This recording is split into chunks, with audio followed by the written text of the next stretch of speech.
Chosen one, listen carefully. This moment will not come again. The gates of destiny are trembling above your life, and heaven is not whispering, it's roaring. This isn't comfort.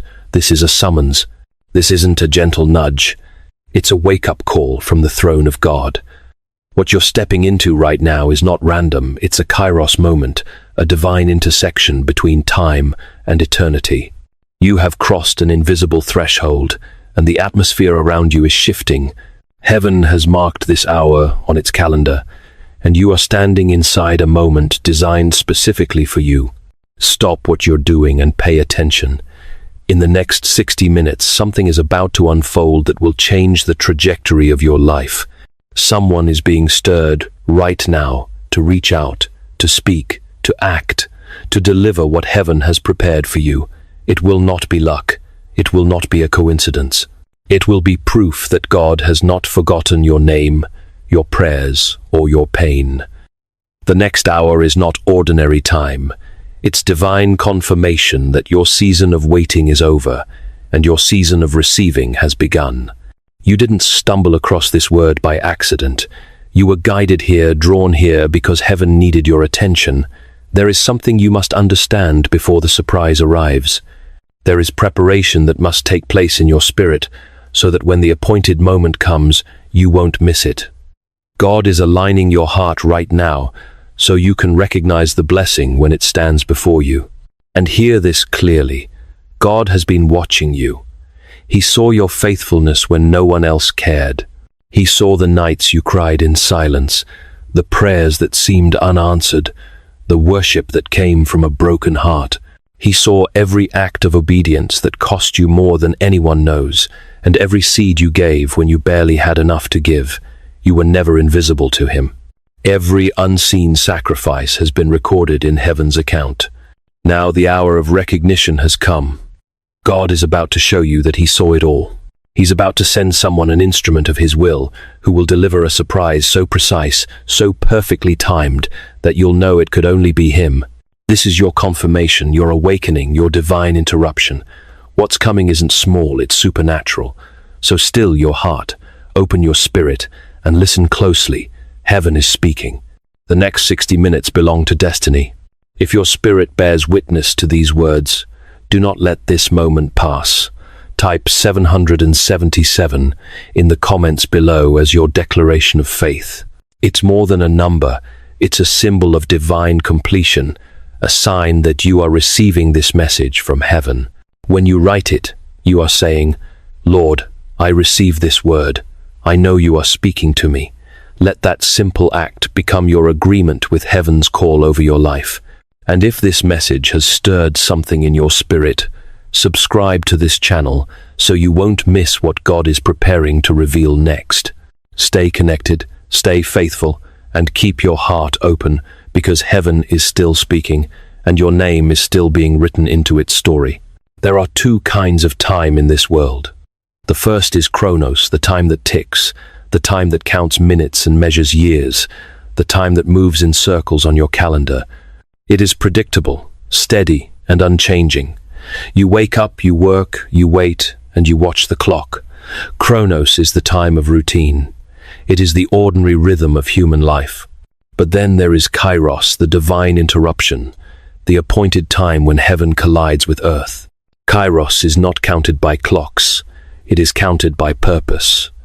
It's the moment when everything that has been building quietly behind the scenes suddenly breaks into the open. For years, you may have lived in chronos, praying, waiting, enduring. You marked the seasons, celebrated the birthdays, turned the pages of the calendar, and nothing seemed to move. You said, God, when will it happen? When will the promise come? And heaven answered, when the time is right. Kairos is the right time. It is when God looks at everything and says, now the pieces fit. Now your heart is ready. Now your faith is mature enough to carry the weight of what I promised. Kairos moments are unpredictable to man, but perfectly precise to God. They are the suddenlies of life, the out of nowhere, blessings that seem to arrive overnight but were being prepared for years. They are the moments that make you say, only God could have done this. When Kairos comes, it doesn't ask permission from Chronos.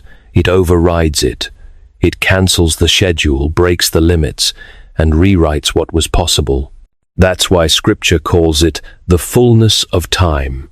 When the fullness comes, everything incomplete finds completion. You might not see the signs in nature, but in the spiritual, something is already turning. Heaven has been aligning events, conversations, opportunities, and even obstacles to position you exactly where you need to be.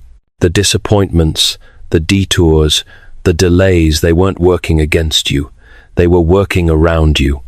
God was adjusting the pieces until the picture matched his plan. When Joseph was imprisoned, he didn't know that one conversation between a pharaoh and a cupbearer would shift his destiny. When Esther was fasting, she didn't know that one sleepless night in a king's chamber would change the fate of a nation.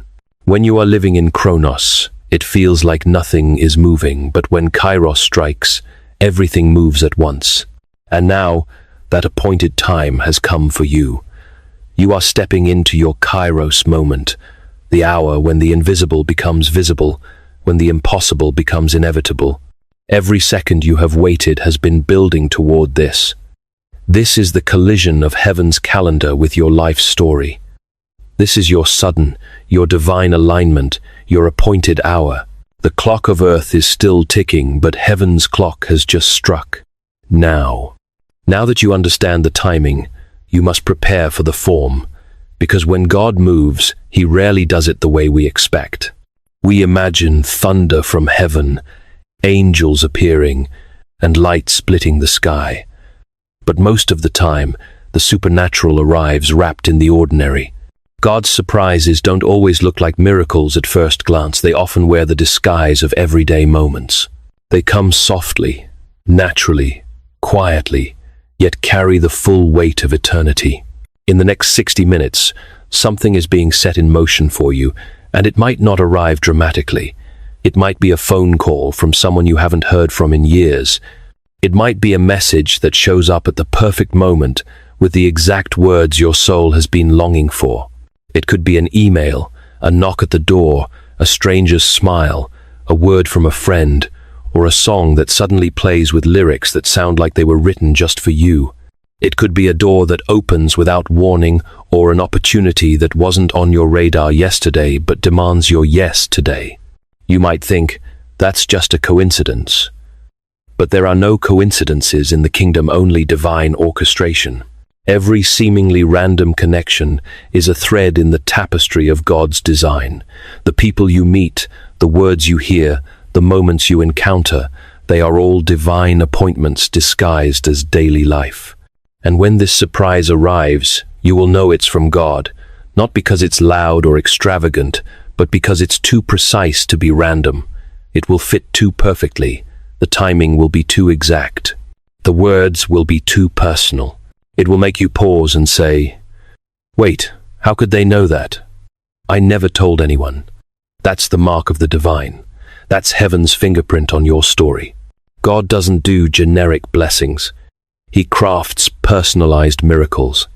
He doesn't hand out mass-produced answers. He designs tailor-made breakthroughs. Your surprise will not be something broad and vague. It will be specific, detailed, and unmistakably for you. It will address a need you've whispered about, a prayer you've almost given up on, a longing you thought God forgot. But he didn't forget. He was saving it for this hour, this moment, this revelation of his care. Sometimes God's surprises don't look like blessings at first. They may come as interruptions, inconveniences, or even detours. You might say, this wasn't part of my plan, but remember, it's part of his. Often, what feels like disruption is actually divine direction. That unexpected delay, that sudden shift, that conversation you didn't plan, these are the ways heaven moves. The divine rarely announces itself with fanfare. It whispers through timing. So stay alert, stay sensitive. Look again at the things that seem too ordinary. Listen to the voice behind the voice, the moment behind the moment. Because the next encounter, the next notification, the next knock could carry your miracle. It may not come in the form you imagined, but it will come in the form you need. God is too intentional to be random, too loving to be late, and too precise to be misunderstood. The surprise is already on its way, disguised as something simple, but destined to change everything. You may wonder why God doesn't simply send blessings straight from heaven, why He doesn't just open the clouds and drop what you need into your lap. But God works through people, because He's not just trying to bless you, He's building something bigger. Every act of kindness, every divine encounter, every unexpected message is part of a sacred network that heaven has been weaving since the beginning of time. God's system is not isolation, it's connection. He designed life to function like a living body, where every part supplies strength to another. The truth is, your miracle was never meant to come in isolation. God blesses through people because He is teaching you that you belong to a kingdom built on relationship. His economy is not competition but cooperation. His blessings flow through hands, through hearts, through voices. When someone shows up at just the right time, it's not their idea, it's heaven's instruction whispered into their spirit. They may not even realize why they're thinking of you, but something inside them says, reach out, give, speak, encourage. That impulse is divine, and when they obey it, they become the vessel through which God's goodness flows into your life. In the same way, you have been that vessel for others, sometimes without realizing it. The moments you felt a sudden urge to check on someone, to send a message, to offer help, those weren't random thoughts. Those were divine nudges, proof that the same spirit connecting others to you is also working through you. God's kingdom is a web of obedience and compassion, a flow of love that circles back on itself. That's why the scripture says, give, and it shall be given unto you. Luke 6:38. What you release eventually finds its way back, multiplied and overflowing. You are not a pond, stagnant and self-contained. You are a river. When you receive, you're meant to release. When you are blessed, you're meant to bless. The flow of heaven moves through people who stay open, who keep their hearts soft and their hands ready. That's why the person who delivers your surprise in the next hour may be more than a messenger. They may be a connection for your future. God often introduces destiny in disguise. The one who gives today might walk beside you tomorrow. So when the surprise arrives, don't just thank God for the gift, thank Him for the connection. Pay attention to who He uses. Relationships birthed in divine timing often carry purpose far beyond the moment. That conversation, that handshake, that partnership, it may be the beginning of something heaven has planned for years. In God's kingdom, nothing is random, and no encounter is wasted. Every connection is an intersection of purpose. Every face you meet could be the answer to a prayer you didn't know was being answered. When the surprise comes, and it will, you must know how to respond, because how you handle the blessing determines whether it becomes a one-time gift or the beginning of a continuous flow. Many people receive from God but never enter into the fullness of what He intended, not because the gift wasn't real, but because their reaction was too small. A divine encounter requires a divine response. Every miracle carries an invitation, and your response decides whether you step through the open door or stand still at the threshold. The first response is to recognize it. Don't brush it off as a coincidence or luck. Don't tell yourself it's just someone being nice. What you call random, heaven calls intentional. If the timing is perfect, if the message is precise, if it reaches a part of you no one else could know, recognize that it's God.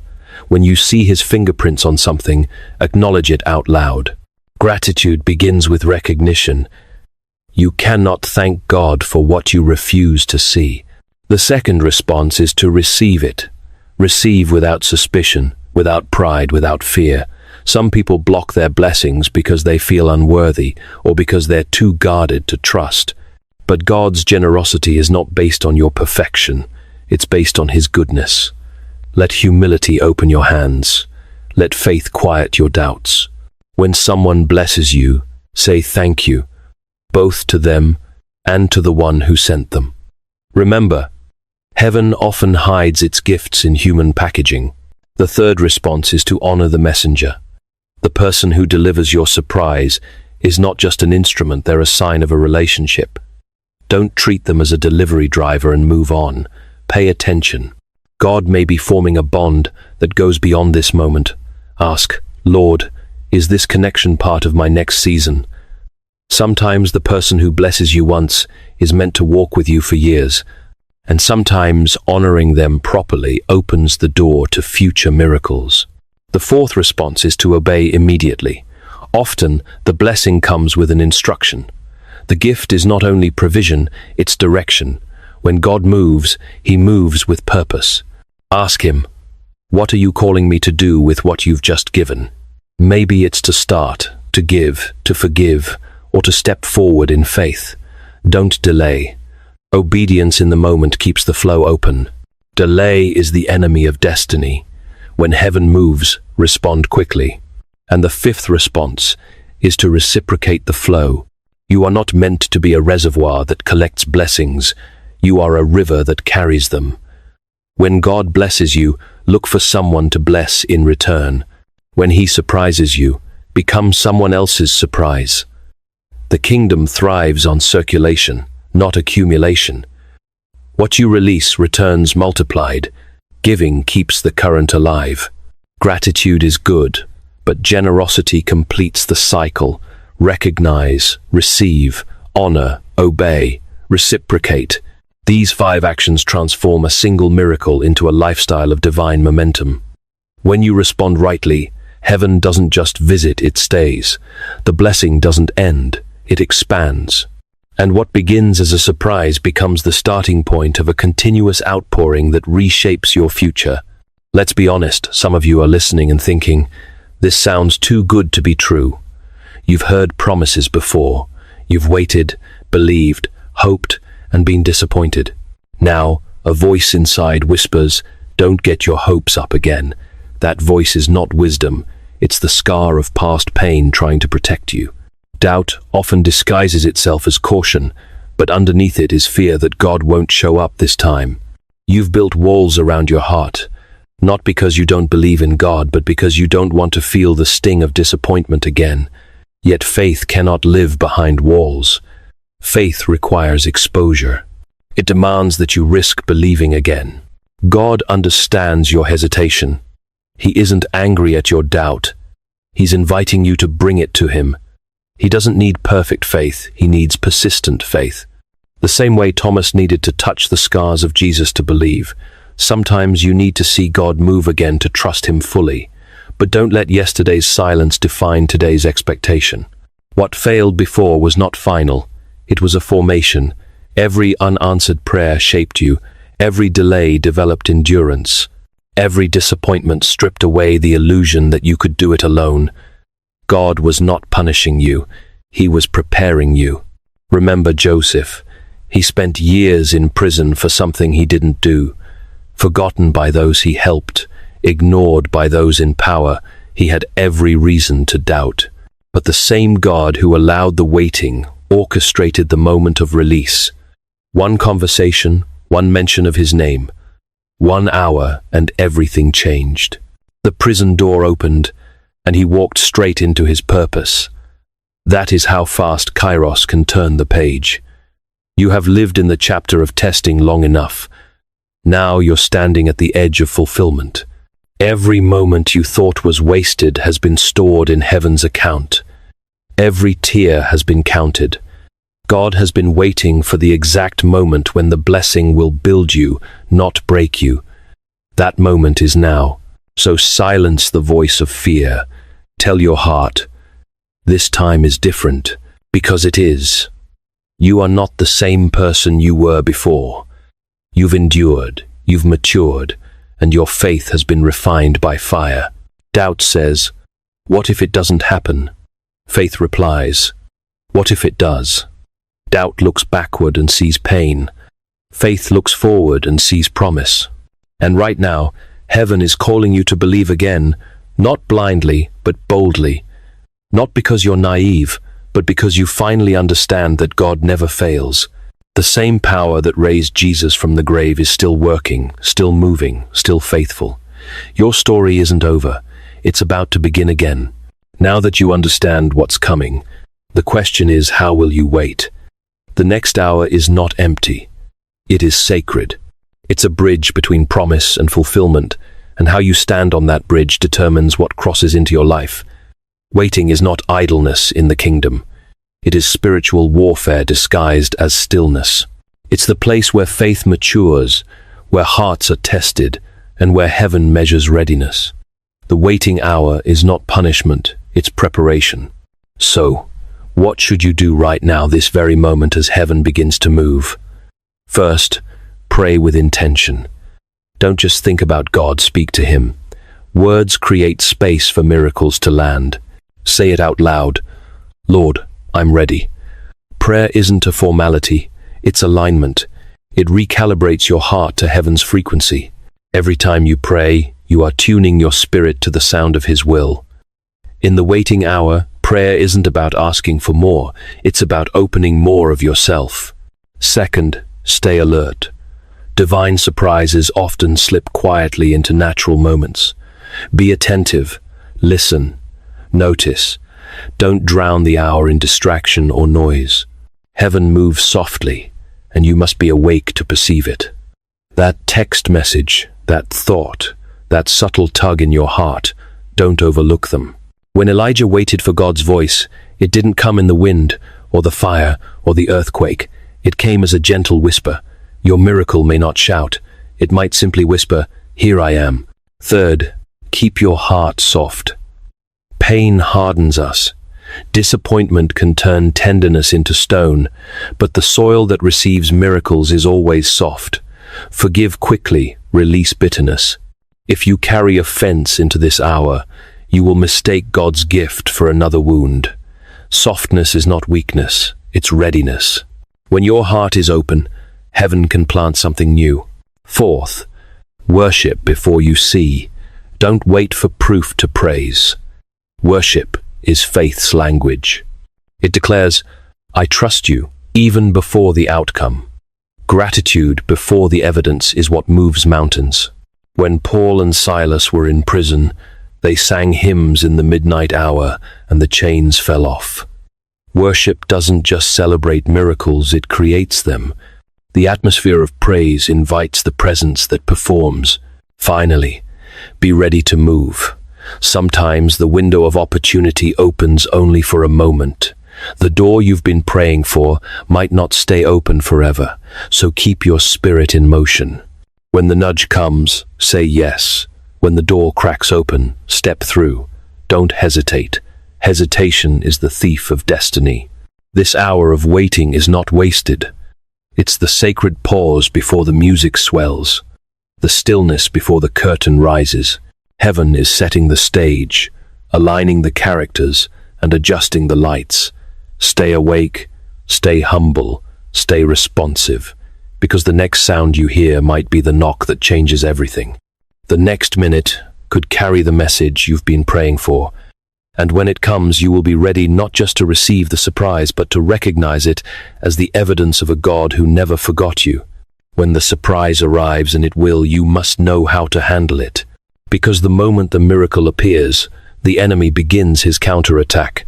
His goal is simple, to make you doubt what just happened, to minimize it, or to forget it.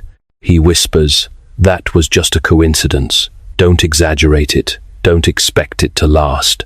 But those are the words that rob your blessing of its power. If you don't guard what you receive, you risk losing the fullness of what God intended. The way you protect a miracle is by honoring it. What you honor multiplies. What you neglect fades. The first way to guard the blessing is to testify immediately. Speak it out. Tell someone. Write it down. Declare what God has done.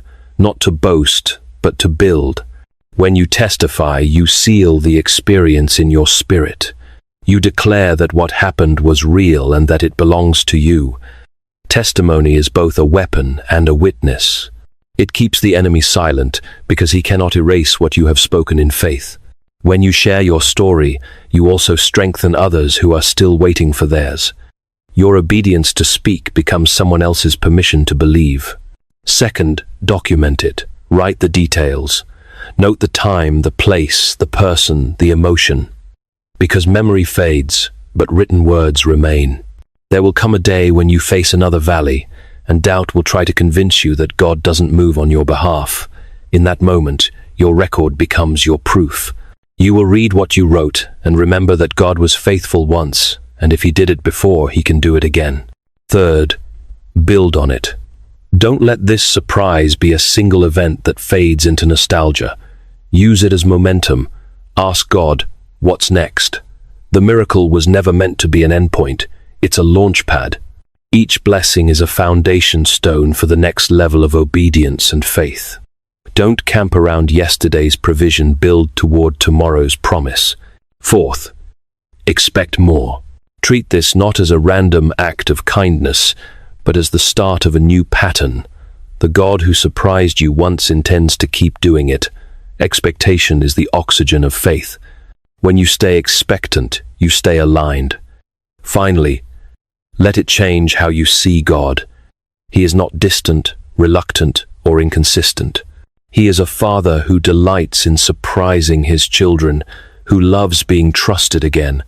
Let the blessing reshape your image of him. Let it deepen your intimacy and expand your capacity to believe. Because this was never just about one gift, it was about awakening a relationship that keeps producing miracles long after the first surprise has come and gone. What is happening in this hour is not just a moment, it's a doorway. The surprise that's arriving is not the end of something, it's the beginning of everything. This is not just about one blessing, one message, or one answered prayer. It's about a shift in how you live, how you see, how you walk. God never moves for a moment. He moves for a lifetime. When he opens the heavens over you, it's not to drop a single gift. It's to invite you into a new season of constant awareness, constant communion, and constant expectation. The next hour is the seed. What grows from it depends on how you nurture it. A seed doesn't look impressive, but inside it is an entire forest waiting to be born. What God is doing right now may look small, a phone call, a word, a gesture, but it carries potential far beyond what your eyes can measure. The same way a single encounter changed the trajectory of Moses, a single hour in God's presence can change the trajectory of your entire life. The surprise is not meant to end at your doorstep.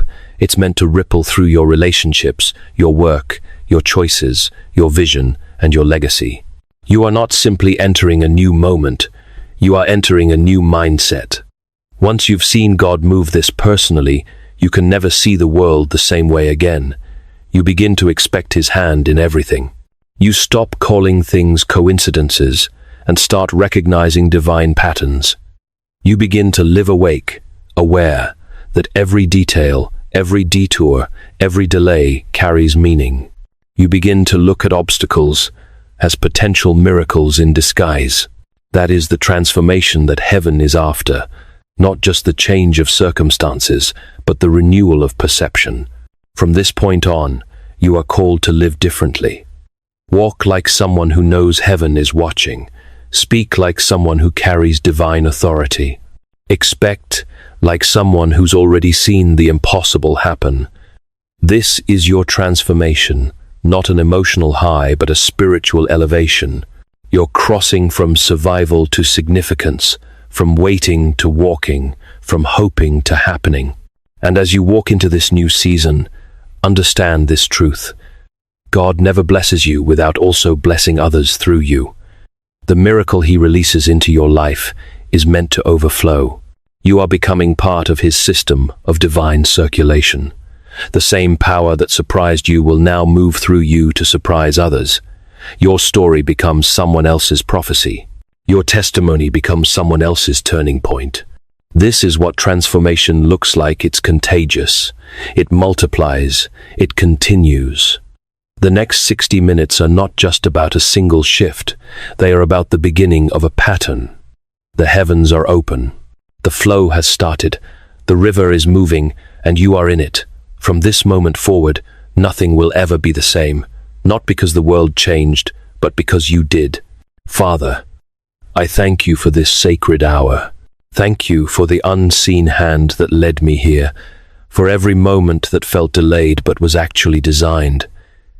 You have watched over every season, every tear, every question. You were never absent. You were always aligning. I thank you that right now, in this very moment, heaven is near, closer than my breath. I thank you that what once felt impossible is already unfolding. This is not a coincidence. This is a covenant. Lord, I surrender this hour to you completely. I lay down my fears, my doubts, my need to control what only you can command. I open my hands and release every plan that isn't born from your will. Teach me to wait with peace, to trust without proof, to believe without evidence. Let my spirit be quiet enough to hear your whisper, strong enough to obey when you speak, and humble enough to receive what you give. You have promised that those who wait upon the Lord shall renew their strength. And so I wait not with anxiety, but with anticipation, knowing that your timing is perfect and your hand never fails. God, I ask that you prepare me to recognize your surprise when it arrives. Give me eyes that see beyond coincidence and ears that discern your voice in the ordinary. Let me never dismiss divine appointments as random moments. When the door opens, help me to walk through it boldly. When the message comes, help me to receive it with gratitude. When the blessing arrives, help me to steward it with wisdom. And when the person you send appears, help me to honor them as the vessel you chose. Father, don't just bless me, transform me. Let this hour not end with emotion, but with elevation. Make me a living testimony of what it means to be seen, chosen, and loved by you. I don't want to just receive the surprise. I want to become the surprise. Use me to carry your goodness into someone else's life. Let my words heal, my presence encourage, and my actions remind others that you are still moving, still listening, still faithful. And now, as this prayer rises, I declare what I believe. This is not an accident. This is alignment. This is not emotion. This is encounter. The waiting has ended. The receiving has begun. The same God who saw me in silence is now speaking in the open. The same hand that held me in the valley is lifting me to higher ground. The same Spirit that brought me here will carry me forward. I trust you, Lord. I believe you. I receive what you have ordained. Let this be the hour that heaven touches earth, the moment that faith becomes sight, and the beginning of a story only you could write. In Jesus' Name, Amen.